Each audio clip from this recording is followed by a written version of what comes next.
It's Elaine. And Jeremy. We said that as awkwardly as possible, but that's fine. Absolutely.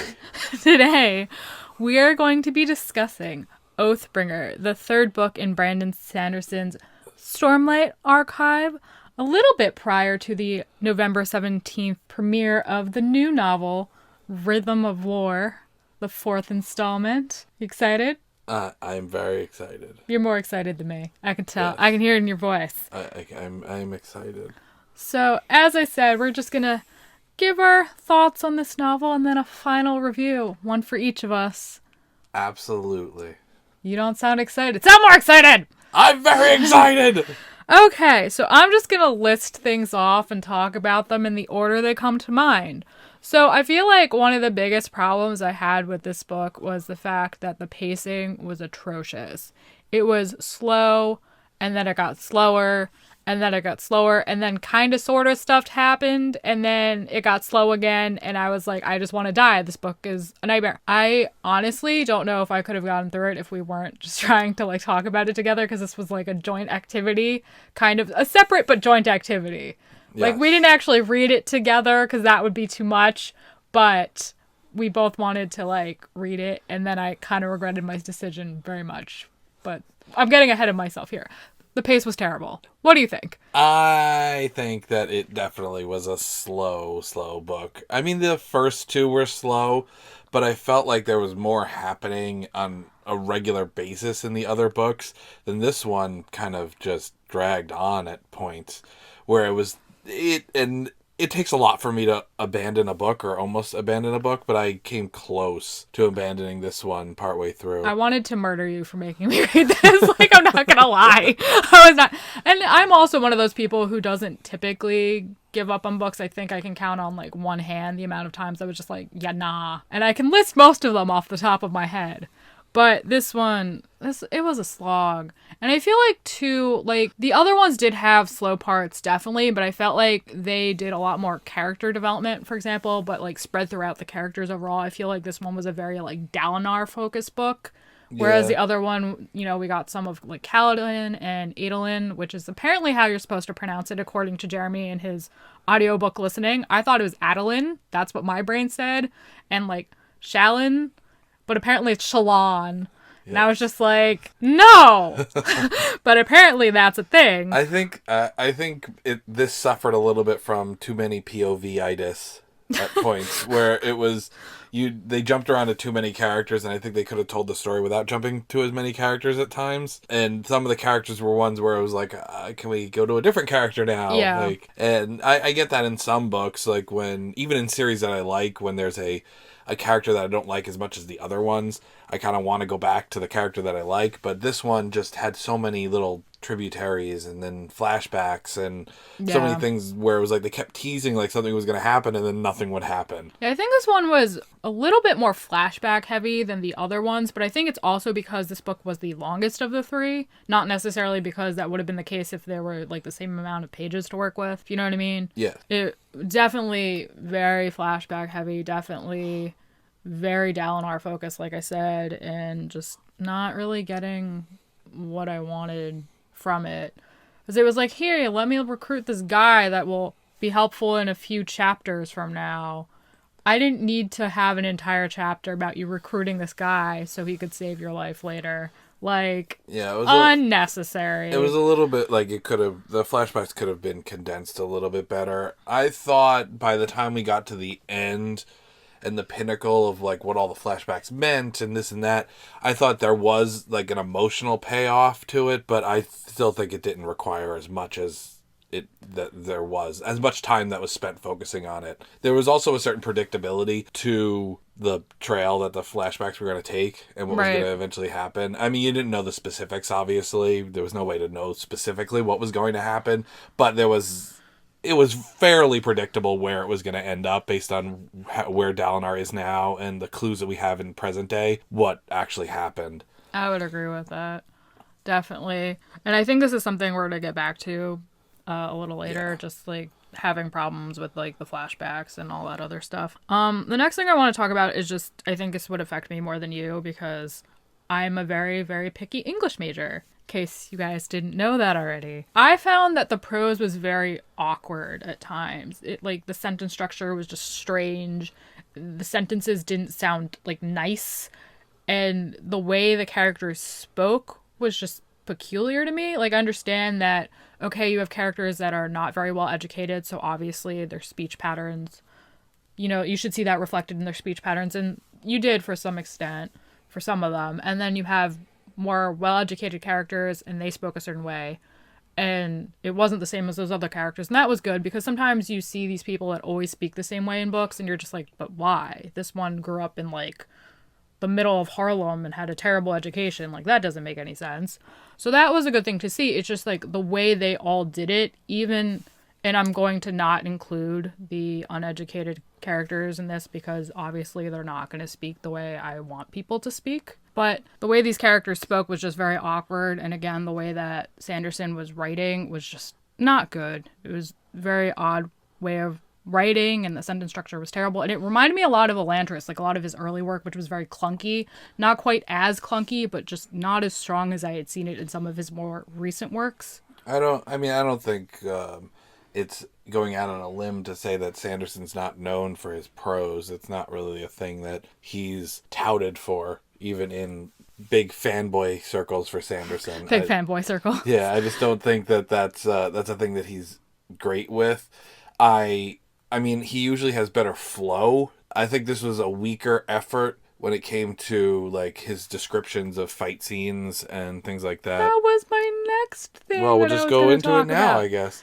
So his descriptions of fight scenes and things like that, which are usually strong, and his use of language in those was weaker in this.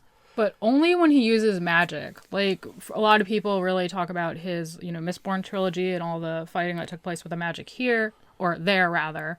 And in this book, we had a lot more fighting with, swords and things. And it's very clear that he is A, never handled a freaking sword, and B, done basically no research, because a lot of the fight scenes were like, and he swung his sword, and he dodged, and he blocked. And it's like, that's basic, bitch. Like, tell me about their footwork. How are they moving? Like, tell me about the type of swords, because sometimes they didn't even do that. It was just like swords. It's like, well, they're bastard swords, and they're long swords, and short swords, and glaives, and a good chunk of the time they were talking about shard blades, and usually had a certain knowledge of shard blades, of what they were for each individual person, because they're all different shapes. True, but not always. And even within them, there were swords that were longer and swords that were thicker and others that were shorter. But even, or rather, instead of even, like earlier when we were doing a lot of the Dalinar flashbacks, he didn't have his shard blade yet in some of them, and he was fighting without it. And the same problem with the swords I was just talking about was there.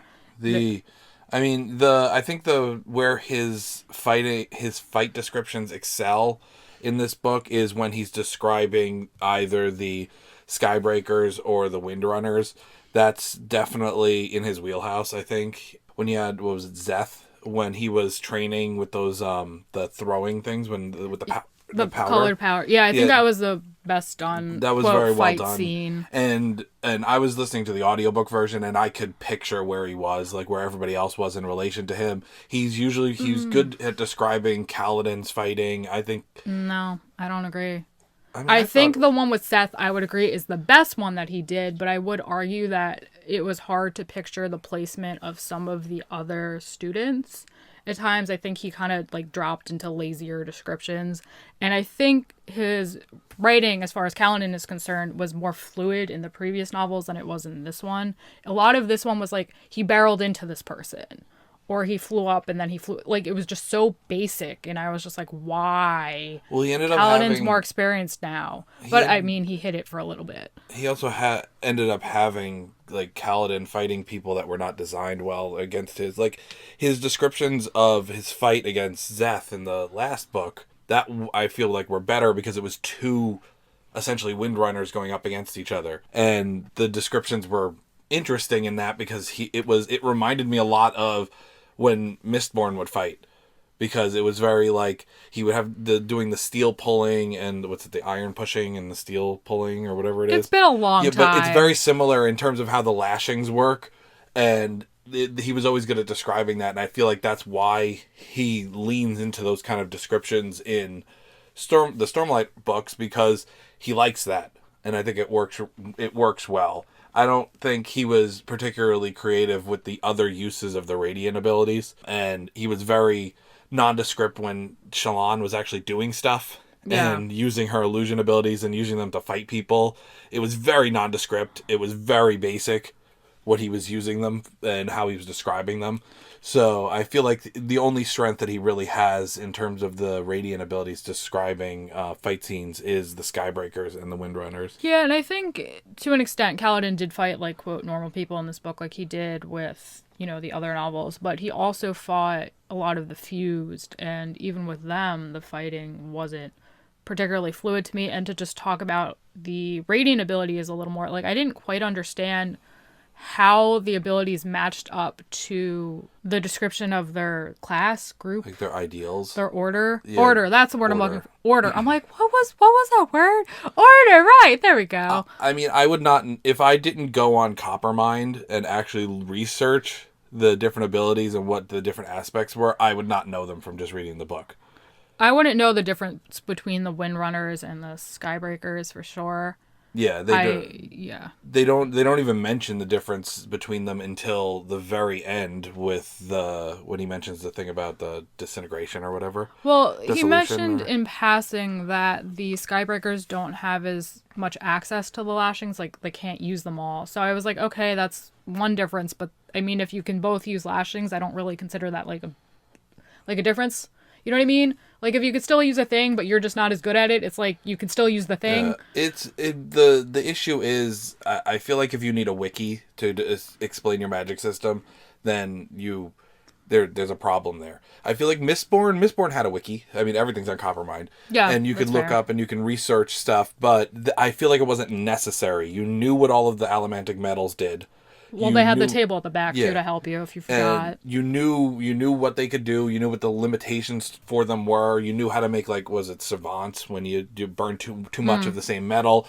Like, there was a lot of things that you knew how they worked. I feel like he's trying to take a long time to bring out the different aspects of the magic system and kind of weave the world building into the magic system. And I feel like it's taking too long.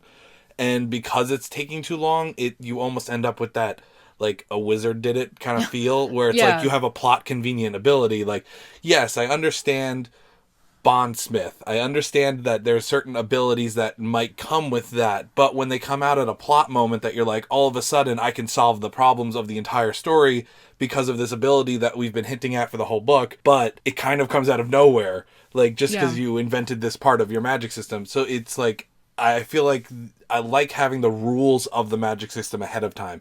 And I know we keep comparing it to Mistborn, but Mistborn, you had the rules of the magic system ahead of time.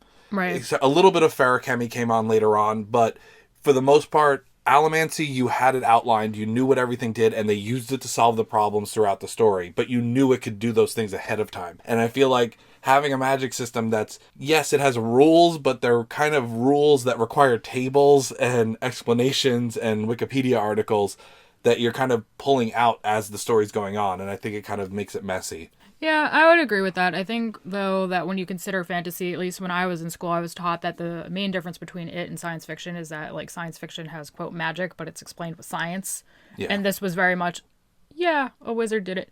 But the thing that also kind of bothers me about it is when you think about, like, magic, you think, oh, like, incantations, spells, like, things like that, like, some sort of, like, gesture or movement to make the, quote, spell work.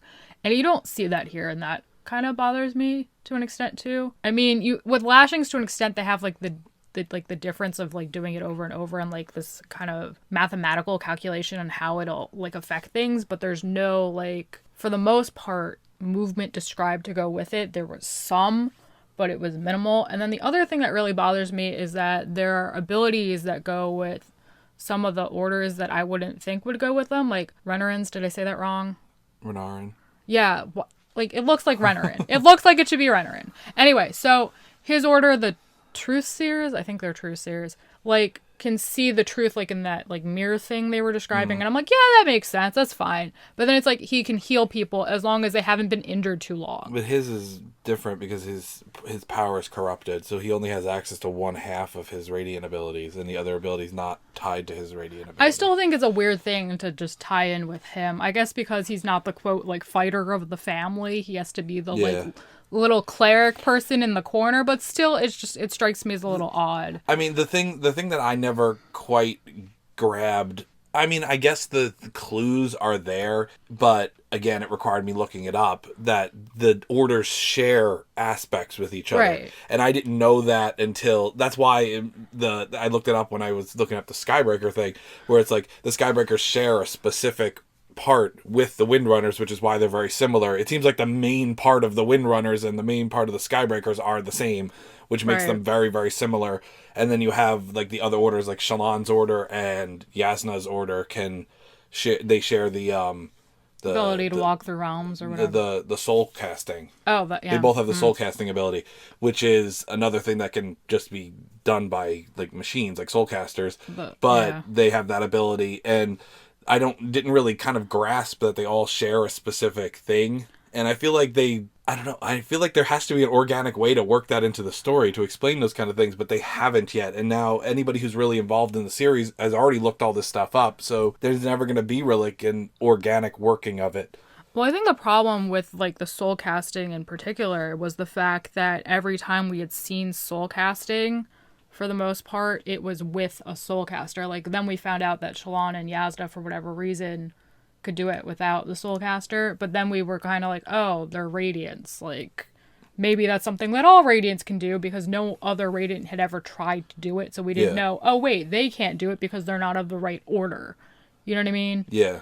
And that's the thing, is like, I just think I feel like at this point there's no real way to work any of that stuff in. The only real like nitty gritty explanations we got was during the school with Szeth, because it was actually a person who was a herald. He was actually imparting knowledge of the orders and stuff onto them. So we got to see it from a student's perspective, but we don't get that anywhere else in the story. Well, a little bit, like, Syl teaches a little bit about, you know, like, the ideals, and to an extent, even the Stormfather teaches Dalinar about the history of the Radiants, and then they kind of piece things together from his visions, but it's not, like, a clear-cut explaining the system, like really. The Herald when he taught Szeth, which I'm going to butcher hardcore because that Z is very confusing for me. I'm gonna vote that we move on very humbly. I think another thing that kind of bothered me about this book, but also at the same time kind of didn't, was the fact that Dalinar was really painted as a butt. Like, he was not portrayed as like the best kind of person in this novel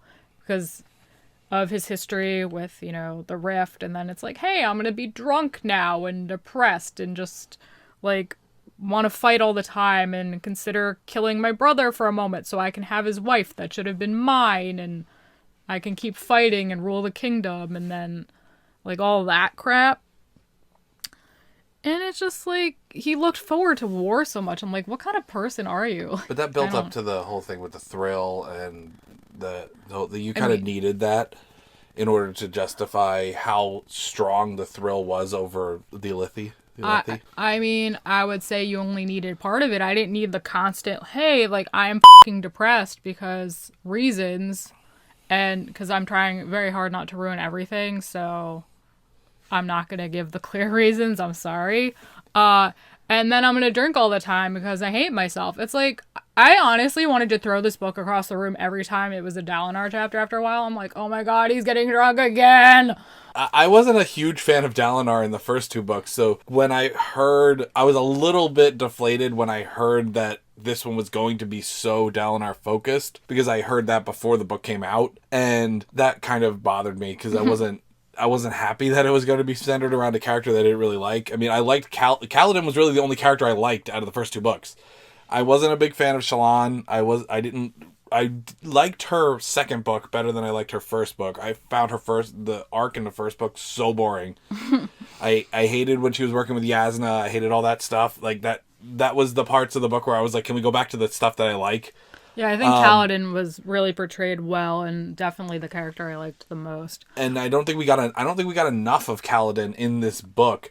And by the time we got any of Kaladin, we got so much of everybody else in between the Kaladin chapters that it was like, I thought he was supposed to be the main character. I kind of. But then they made Dalinar is now the center point of the entire story. Like, I don't see how they can make another character more important than Dalinar at this point. You have people like swearing allegiance to him. You have like him being the center point of all the political intrigue, the center point of all the radiant power. Like, yeah, all of that stuff. It's like, I don't want Dalinar to be the main focus point of the series. I think, though, now that we know more about, like, the diagram and all that stuff, I think that the next novel is going to be a little more, like, underhanded, like, intrigue heavy, and we're going to see maybe those characters involved in those organizations, like the Ghost Bloods, which I didn't mention, but the diagram become more of a focus. Like, I think Dalinar and Kaladin are still going to be the main characters, but I think we're going to see more chapters dominated by all this stuff that really wasn't wrapped up too cleanly in this novel. And now...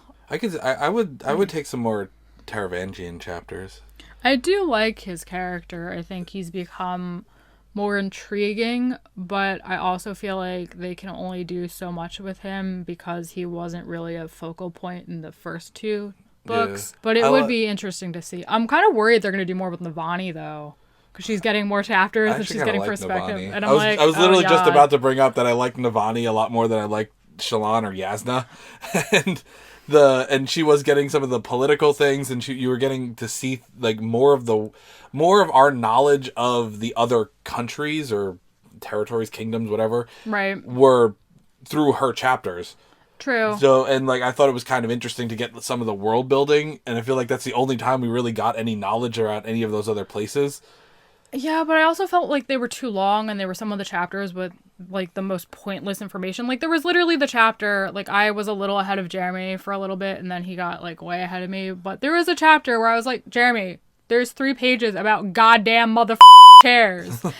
And he read it after, and he was like, oh my god. And not to speak for you, but that was basically what happened there. And I was just like, you know what I mean? There was just, like, all this information that, like, very much did not need to be in the book. And I found that to be the case a lot of the time with Navani. And I think the problem I found with her chapters, too, even though it was nice to see, like, a little bit of world building, was the fact that, like, they kind of threw so much at you. And, like, these names aren't always the easiest to remember. Like, to me, when I look at the page, I'm like, Thelena, like, not an easy to remember word. And then there's like the Zish, and then they list like all these other countries and like passing, and you're like, whoa, which country is that? And you kind of get confused after a while.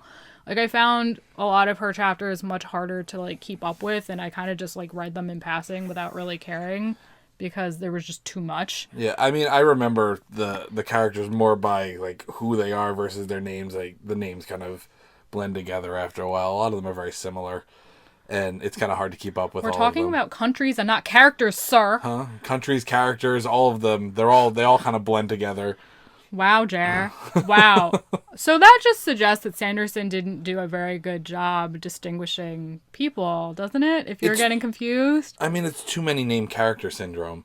Like, after a while, like, it was the same thing was with like Lord of the Rings with their family trees and all that crap. Lord of the Rings, Game of Thrones. I mean, Game of Thrones, I have immersed myself in so much of the lore that now I know their names and everything. Well, you also watch the show, which is basically cheating. But they change a lot of their names in the show. But True. Okay, fine. But if you're going to have that many named characters, it's going to be hard for people to keep it straight.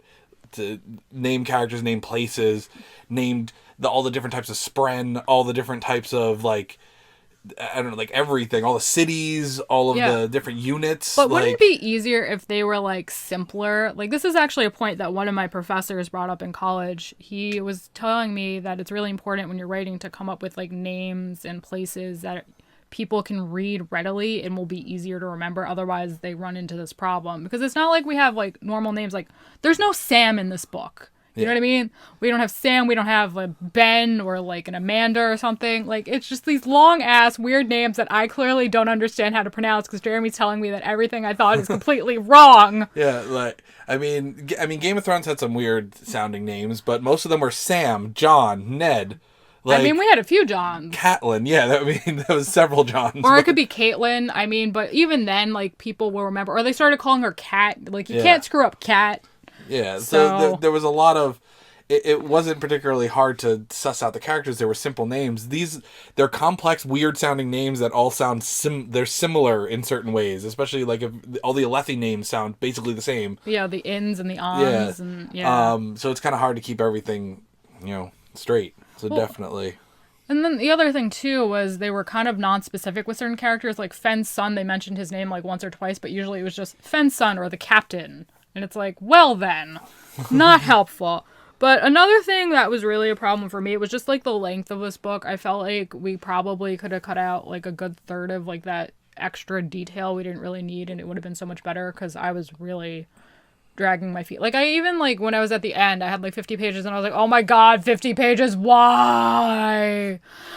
Exactly as dramatic as that, guys. Just like that. And the end was the best part of the book, and it's debatable. Still dragged. I definitely think the end was the best part. My favorite chapter was literally the one where Pattern was like, no mating. That's pathetic. I think it was chapter 19. That was the peak of this novel for me. I feel like the end of the book was the best part of the book, but I don't think it was long enough to justify all of the build-up. There was so much build-up. There was so many tributaries that we went on. The entire Shadesmar thing could have been shut down to about a third of what it was. It was. I mean, I understand why it was necessary, but it did not need to be as long as it was. No. Also, we didn't get any payoff with the. I don't know how deep into spoilers we're going, but like, I mean, we've talked about enough. Light spoilers at this point. We didn't get any payoff with like the woman with the X's for eyes. Oh, yeah, I didn't want to go into Adolin's detail. Yeah, I didn't want to go into detail thing. what it was. Yeah, but yeah, we got no payoff with that. When I was waiting for the payoff, and we never got anything, which is really irritating. I mean, she had her place. Yeah, she had a place, but it didn't turn into what I thought it was going to turn into. I mean, I think we'll get into it eventually, but like now that they're not in Shadesmar, I don't know if we'll ever really get it. But I just think like I think the audiobook for this book was 55 hours long, which is really long. It took me a lot longer than that. You could almost listen to the entire. Actually, you can, I believe, listen to the entire Cycle of Iran original trilogy in that time this one book. What that series? Such a good series. We disagree on this point. She hates it. I love it. It's amazing. White Tree, first book of the series. Go read it. But you easily could have knocked it out in, I think, 42, 43 hours. Like, shaved off about a quarter of this book. Yeah. And it would have been fine. Definitely something I agree with. For me, though, I think the peak was when they were still in Kholinar. Not when they were doing the intriguey bullshit, but when they got to the interesting fighting stuff. That was, I think, better, actually, than the end of the novel for me. But, we'll agree to disagree, shall we? Yeah. So now that we've hit on this book so much, I want to take a moment to actually say something positive. And that would be... Well, actually, I'm going to say two things positive. One thing I just thought of off the top of my head now. I kind of had, like, a little cheat sheet ruining the magic, but that's fine. So I like the artwork that went around with it. Like, I know you didn't really get to enjoy it because you listened to an audiobook, but I did. I looked it up. That's not the same. And you guys will be not seeing the same it. Experience. You guys will be seeing some of it in this video. I did like the artwork. I think the cover art was a little boring, but it's not like bad art. It was just kind of blah. Yeah. I like the sketchbook stuff, though. That was interesting. I think for the most part it was well done. Some of the script that went along with it was kind of hard to read and too small and too close to the gutter. Like, it was basically in the gutter. But I mean, I guess that's how she writes. Like, it's a character writing it, so... Yeah. She's very posh. She's very, like... She's supposed to be, like, almost nobility. They should have kept it out of the gutter, that's what I'm saying. Yeah. It was too much, like, way too into that gutter section. I also really enjoyed how the novel questioned what was right and what was wrong, most often with the dilemmas that Dalinar faced. I thought it was not necessarily necessary, but it was an interesting thing to see, especially because this novel, as I said previously, didn't paint him in the best light. At least sometimes he questioned things, and so did the other characters to a certain extent, but not quite as often because this was a Dalinar-dominated book. I do appreciate the fact that we got some wallowy Dalinar, but we didn't get a lot of wallowy Dalinar. There was too much wallowy drunk Dalinar. I know, for my but taste. that was a lot of it was flashbacks. We got very little in present day, and I thought we were going to get a lot of it, given how the flashbacks had gone. I thought we were going to get a lot of wallowy Dalinar. It was too much wallowy Dalinar. I don't think we only got like one chapter of wallowy. It wasn't even a full chapter of wallowy Dalinar. But there was like all the stuff he missed. I mean, like the fact that he was wallowy at all throughout this novel was too much for me. But that's what he was. He's a Debbie Downer. That's just what Dalinar is. God, not my favorite. Dalla Downer. That's what he is. Oh, and Jared. the flashbacks were just telling us why he was Dally Downer. So Dally Downer? Dalla Downer. It's hard to do that. Okay, moving on. I guess I'll spare you for messing that up again. I felt like this novel was a little atypical for our dear friend Sanderson. We're besties. We have dinner all the time. Like, we already talked about this a little bit, but he really doesn't explain the magic system, like, at all, and that's something he does over the top in basically every other book he's ever written. So that was confusing and generally bothersome for me, because I was kind of confused. Like, oh, now you can do this thing? Oh, that's cool. Yeah, I mean, we kind of covered it earlier, but we were running into an issue where he's trying to world build while he's magic building, and he's trying to tie the world building into the magic system, and I think it's just too much, because he waited until the third book to really delve into the relevant parts of the world that are tied to the magic system, because now we have Shadesmar in this, which is very important to a lot of the Radiant stuff, but we didn't get any of that until outside of a brief window in the first book, I think it was, with Yasna. I thought well, I think she did technically escape into Shadesmar in the first book, but we don't find out until the end of the second book. Yeah. Kind of, sort of, not really that was what happened. But yeah, when she meets with Wit. I'm also, actually, you bring up Wit. I'm not super sold on the fact that he has plot relevance in this story.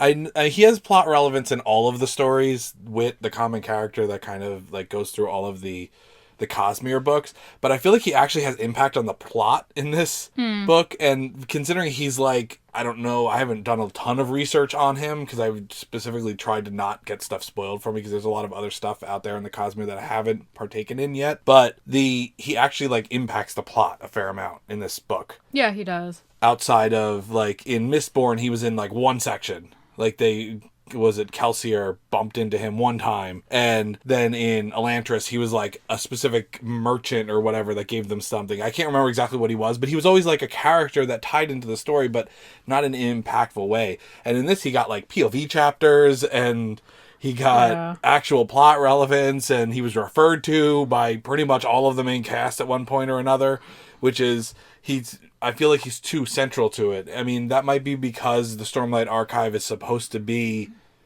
like his big tie-in to the Cosmere. It's supposed to be the one that delves into the Cosmere the most. So maybe that's why he's got more relevance in here, but I'm not super sold on him actually having relevance. I mean, I don't care either way whether or not he's relevant as long as it makes sense. And I just don't know if we know enough about him yet for me to really see what the point in having him as an additional character is. Yeah. And I think that's kind of what bothers me. I guess we're going for the mysterious factor here. I just don't know if at this point it's being done right. Yeah. I mean, as a character, I like him. I like how he speaks to people. I like that he plays around with different abilities from the different Cosmere planets, because he's an Allomancer. He's also able to do stuff with light weaving, like right. So I like that stuff that he plays around with it. And he's kind of like almost like a bard kind of character. But I just like, I don't know. I guess we'll see how it ties into the greater Cosmere as a whole. I think he's a kind of rambly, especially like in the epilogue. He was so rambly, and I was like, Jesus, would you just shut up already? You don't want Wit to shut up. I do actually want Wit to shut up sometimes. I just feel like, and maybe I don't like Wit as much as you do, because I think this is a problem I had with the book, is just like, he doesn't get to the point. Like, I felt like this novel, like, didn't get to the freaking point, and then Wit doesn't get to the point, and it's like, well, I don't like you because you're reflective of the thing I don't like in the novel, basically. He can't get to the point, because if he gets to the point, that's the issue why I don't like him having plot relevance, is he has too much knowledge and too much ability in order for him to get involved too much and give too much information.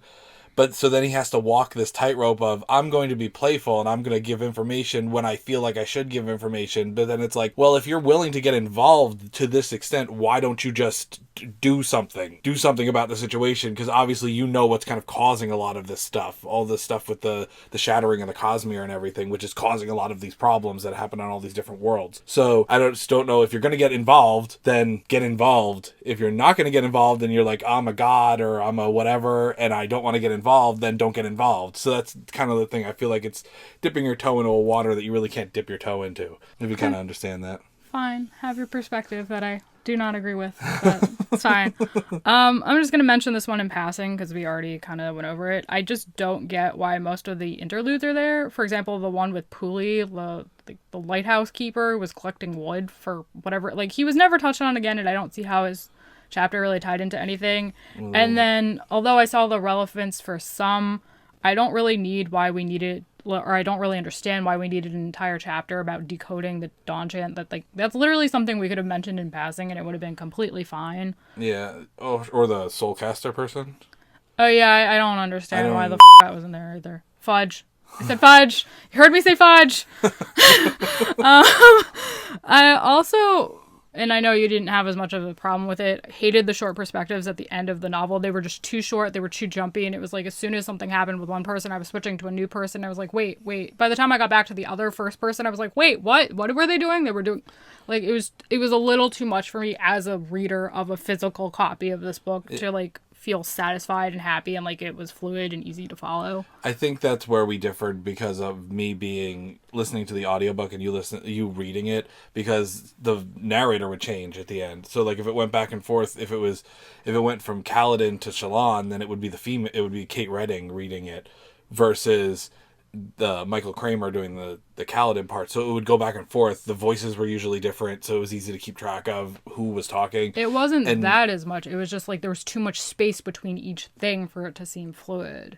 Yeah, I mean, I guess I kind of felt like he was leading into, whether he pulled it off or not, I feel like he was leaning into, it was a chaotic battle, it was across the city, and things were happening simultaneously, and his only real options in those scenarios were let an entire section of it play out and then go to everybody else, and that kind of minimizes the relevance of each individual thing unless you're jumping back and forth to exactly what's happening, because some of them linked up with each other. No, I know, but I think the problem was he could have done what he did, but better. I think the problem was he made too many sections too short to the point where it's like, I don't understand why I need like literally like an eighth of a page of one person before jumping to like half a page of another person. Like, do longer sections, but do what you did so it's easier for readers to follow. There's just too little actually going on. Like, some of them were literally like person thinking something, and then it was like, up, next person. And then it's like that person like ran across the street, up, next person. It's like, why the fudge are you doing? Like, do I really need that much jumping? No! Stop it! Don't do that. I think it comes down to a matter of taste at that point. We both have differing opinions on that end part. I actually genuinely liked the end of the book. I thought the end of the book was fairly well done. As much as I said, like, the plot convenient things coming out, I did like the emotional resonance that you finally got after all of that build-up. Like, I needed something after all of that build-up. My biggest problem with the end is it was too little. Yeah, too I late. would agree with that. It was, like, it wasn't enough climax. Like, because a lot of books, you'll get, like, at least an earlier little mini climax or something. Which we kind of got in Kholinar to an extent. A little bit, but it was so lackluster after all the stuff we went through to get there. And then to get to the end was not long enough and not thorough enough for it to justify the other, I mean, if you're on the audiobook, the other 52 hours of content that you got through. So we agree. The ending left something to be desired. Yes. The only other thing I say is that going forward, I do want to see more of the Parshman perspectives, because that's something, like, that's an important aspect of this novel, and I don't feel like we got very much of it. We got the one chapter in the beginning. The prologue was Eshonai's chapter, and then Shoney's. I don't even know how to pronounce it. I think it is. Oh, I did it right. Okay, cool. Right, yeah. And then there were a handful of Venli, mainly in interludes. Yeah. And it was like, well, they're kind of important. I'd like to know more of what's going on from our mindset instead of just getting the human perspective all the time. But otherwise, I really don't have anything to say. I think now is time to give it our final rating. I think you guys already know what I think.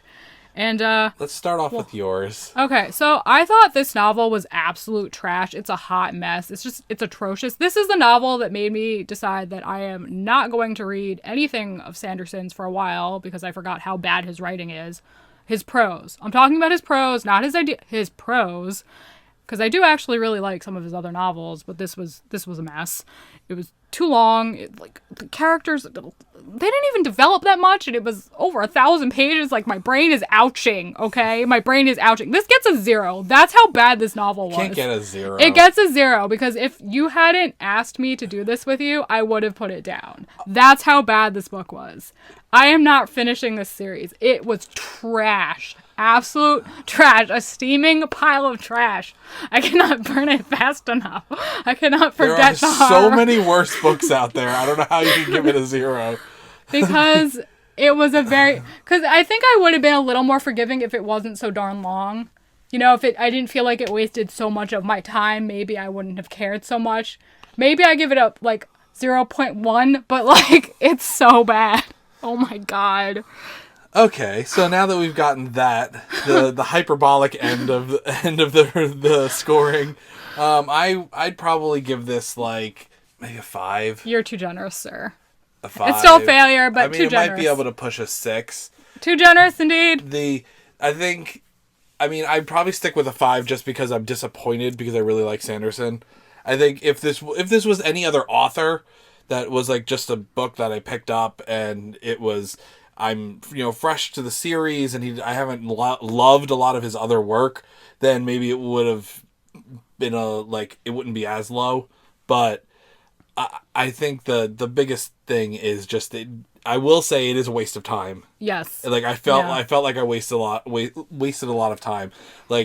Multi-hour long listening sessions on this audiobook, and I was listening to the audiobook, so I can imagine you having to actually sit and read it. But and I listened to the audiobook on time and a half speed. So the Michael Kramer is a great narrator for time and a half speed, but the it is a kind of I would a couple of hours of listening, and I'd be like, what did I really accomplish in that time?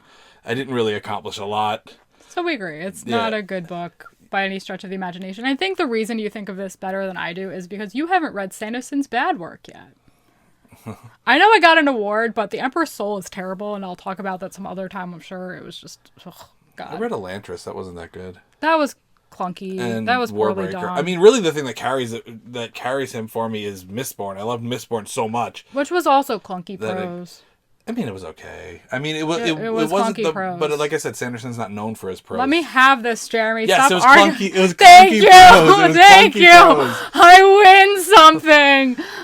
It's clunky prose, but I think Mistborn is a good series. And I'm not arguing that it's a bad series. I'm just saying the prose left a lot to be desired. Okay. Yes. All right. I don't care about prose as much as you do. I know. Because you're an English major. These things bother me. But I feel like I'm going to continue the series. You might regret that. I am going to pick up Rhythm of War when it comes out on November 17th.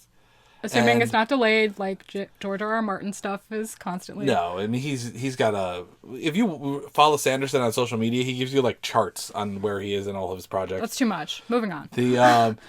And as much as Elaine did not like this book, she will be giving you a full in-depth summary of this book. If it's not up on the channel already, which it very well might be, we have not decided yet. Yeah, it's true. It might be up on the channel already, but it's spoilers.